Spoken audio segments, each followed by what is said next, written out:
Film की शुरुआत होती है ग्रीन हिल्स नाम के एक छोटे से शहर से। यहीं पर रहता है हमारा नीला हीरो सोनिक। बाहर से देखने में सोनिक बड़ा मस्तमौला लगता है, हमेशा हंसता कूदता रहता है, लेकिन अंदर ही अंदर वो थोड़ा परेशान है। सोनिक के पास गजब की ताकत है। भाई बिजली से भी तेज दौड़ता है, पलक झपकते ही गायब हो जाता है। फिर भी सोनिक खुश नहीं है। उसे लगता है कि लोग उसे हीरो नहीं, बस एक तेज दौड़ने वाला समझते हैं। वो रोज कोशिश करता है कि शहर में कोई गड़बड़ ना हो।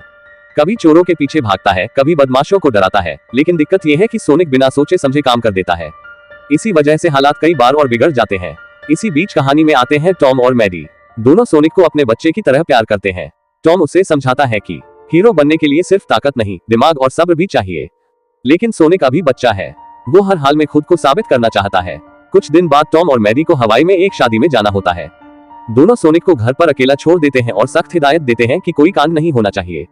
जैसे ही दरवाजा बंद होता है, सोनिक को एहसास होता है कि अब वो पूरा अकेला है। पहले उसे थोड़ा बुरा लगता है, फिर वो सोचता है अब तो मस्ती होगी। तेज म्यूजिक, डांस, पूरे घर में भागदौड़। सोनिक को लगता है कि यही आजादी है। लेकिन उसे क्या पता था कि उसी वक्त ब्रह्मांड के किसी और कोने में एक बहुत बड़ा दुश्मन दोबारा जिंदा हो चुका है। कहानी अब सीधा कट होती है एक अजीब, उजाड़ और खतरनाक दुनिया में। चारों तरफ बस सन्नाटा है, रेत उड़ रही है और माहौल पूरा डरावना है। यहीं पर अकेला खड़ा है वो आदमी जिसे हम सब पहली फिल्म के बाद खत्म मान चुके थे, डॉक्टर रॉबर्टोनिक। लेकिन भाई, ये आदमी मरा नहीं है, बल्कि पहले से भी ज्यादा पागल और ज्यादा खतरनाक बन चुका है। अब उसका लुक ही अलग है। बड़ी बड़ी मूंछें, अजीब कपड़े और चेहरे पर ऐसी हंसी जैसे दिमाग पूरी तरह हिल चुका हो। उसकी आंखों में सिर्फ एक ही चीज दिखती है, बदला। वो बार बार खुद से एक ही नाम दोहराता रहता है, सोनिक, सिर्फ सोनिक। तभी अचानक जमीन जोर से कांपने लगती है, आसमान में बिजली चमकती है और सामने जोरदार धमाके के साथ एंट्री होती है एक खूंखार योद्धे की, नकल्स। भाई, नकल्स को देखते ही समझ आ जाता है कि ये कोई हल्का खिलाड़ी नहीं है। मजबूत शरीर, लाल रंग और मुट्ठियां ऐसी कि एक बार में पहाड़ तोड़ दे। नकल्स रोबोटनिक से सीधी बात करता है, उसे चाहिए मास्टर एमरल्ड। अब ये मास्टर एमरल्ड कोई मामूली पत्थर नहीं है, जिसके हाथ ये लग गया ना, वो बंदा भगवान जैसी ताकत पा सकता है। रोबोटनिक मौका पहचान जाता है। वो नकल्स को धीरे धीरे भड़काता है और कहता है, जिस नीले जीव को तुम ढूंढ रहे हो, वही तुम्हारे कबीले का सबसे बड़ा दुश्मन है। नकल्स को जरा भी शक नहीं होता, क्योंकि उसके दिल में अपने कबीले के लिए गुस्सा भरा हुआ है। बस फिर क्या, दोनों मिलकर फैसला कर लेते हैं कि अब अगला टारगेट सिर्फ एक है, सोनिक। इधर ग्रीन हिल्स में सोनिक अभी भी अपनी मस्ती में डूबा हुआ है। उसे बिल्कुल अंदाजा नहीं है कि ब्रह्मांड के किसी कोने में दो सबसे खतरनाक दुश्मन उसकी तरफ बढ़ चुके हैं, रोबोटनिक और नकल्स की। रोबोटनिक अब पूरी तरह पागल हो चुका है।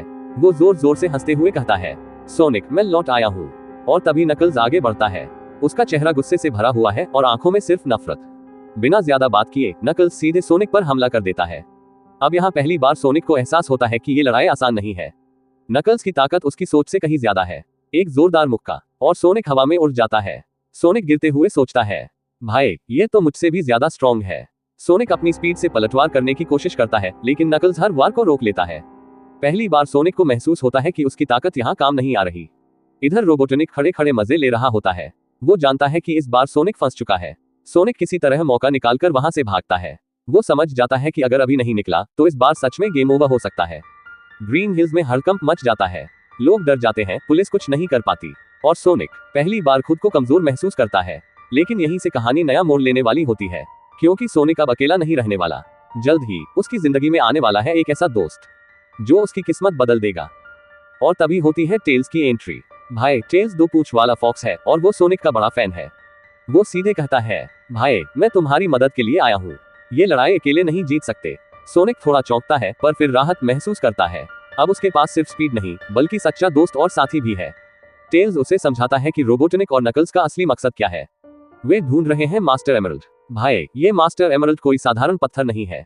जिसके हाथ ये लग गया, वो बंदा असीम ताकत का मालिक बन सकता है। और अगर ये गलत हाथों में गया तो पूरी दुनिया खतरे में पड़ सकती है। सोनिक को अब एहसास होता है कि यह सिर्फ उसकी मस्ती का मामला नहीं है, ये दुनिया बचाने की लड़ाई है। दोनों मिलकर तय करते हैं कि वे एमरल्ड पहले ढूंढेंगे।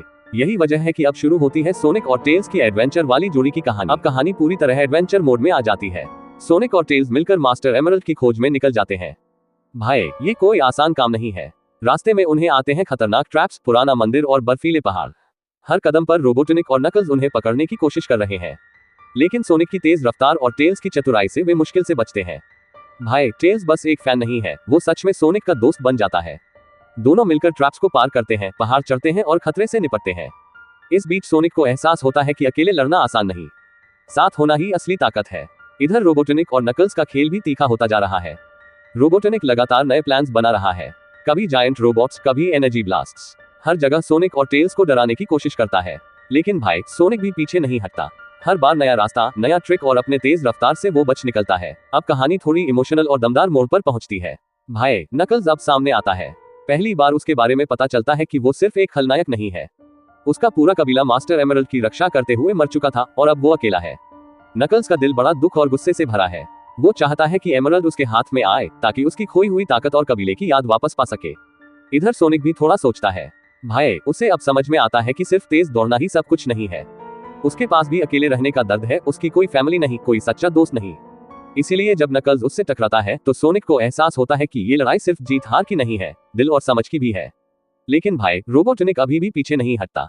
वो एमरल्ड हासिल करने की हर ट्रिक आजमा रहा है, कभी जायंट रोबोट्स, कभी एनर्जी ब्लास्ट्स। हर बार सोनिक और टेल्स को एकदम टाइट स्पॉट में डालता है। फिर भी सोनिक और नकल्स का टकराव अब सिर्फ लड़ाई तक सीमित नहीं रहता।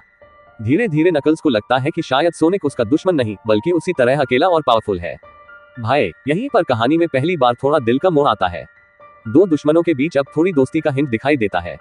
और इस पार्ट का मजा है एक्शन के साथ इमोशन। सोनिक सीख रहा है कि दोस्त और टीम वर्क कितना जरूरी है। नकल्स भी महसूस कर रहा है कि सिर्फ गुस्से और ताकत से सब कुछ नहीं मिलता। अब कहानी पहुंचती है बड़ी धमाका वाली जगह पर। भाई रोबोटनिक ने आखिरकार मास्टर एमरल्ड अपने हाथ में ले लिया है। Fearful face. उसकी ताकत इतनी ज्यादा हो गई है कि अब वो सिर्फ छोटा खेल नहीं खेल रहा। उसने एमरल्ड की मदद से एक जायंट रोबोट बना लिया है जो पूरे शहर को तहस नहस कर सकता है। सोनिक और टेल्स को समझ आता है कि अब ये लड़ाई सिर्फ बचने की नहीं बल्कि पूरा शहर और दुनिया बचाने की है। अब कहानी पहुंचती है सुपर थ्रिल और फाइनल लड़ाई के पास। भाई रोबोटनिक का अगला प्लान फुल ऑन खतरा लेकर आया है। उसने मास्टर एमरल्ड की शक्ति से अपने जायंट रोबोट्स को और ज्यादा डिस्ट्रक्टिव बना दिया है। पूरा शहर उसके जायंट रोबोट्स के आगे डर के साए में है। Fearful face. लेकिन सोनिक, टेल्स और नकल्स पीछे नहीं हटते। सोनिक अब सुपर सोनिक बनकर लड़ाई के लिए तैयार है। टेल्स अपने स्मार्ट गैजेट्स और ट्रिक्स से सपोर्ट देता है। नकल्स अपनी ताकत और स्किल से रोबोट्स को रोकने की कोशिश करता है। भाई ये scene full on action packed है।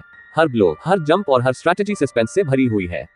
सोनिक अपनी सुपर ताकत का इस्तेमाल करके रोबोटनिक के हर अटैक को न्यूट्रलाइज करता है। टेल्स अपनी तेज सोच और गैजेट्स से टीम को कवर करता है।